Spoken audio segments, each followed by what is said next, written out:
YSRCP MP Vijayasai Reddy అనూహ్యంగా పార్టీనే కాదు రాజకీయాలనే పూర్తిగా వదిలేశారు. వైఎస్ జగన్కు గత దశాబ్ద కాలంగా అన్నిటా కష్టమైన నష్టమైన తోడుగా విజయసాయిరెడ్డి ఉన్నారు. కానీ 2024 ఎన్నికల్లో ఓటమి తర్వాత పరిస్థితులు పూర్తిగా మారిపోయాయి. వాస్తవానికి రాజకీయాలు వద్దనుకుంటే పార్టీకి రాజీనామా చేసి మిన్నకుండిపోవచ్చు.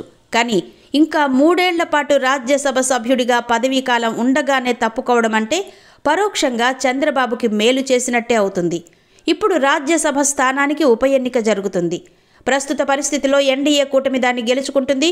విజయసాయిరెడ్డిని కేంద్రంలోని పెద్దలు రాజీనామాకి ప్రలోభపెట్టారా, కేసులతో బెదిరించారా అనేది ఇంకా బయటకు రాలేదు.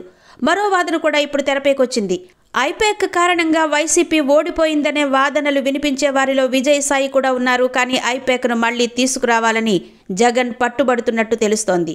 అలానే చెవిరెడ్డి భాస్కర్ రెడ్డితో విభేదాలు తలెత్తినట్టు తెలుస్తోంది.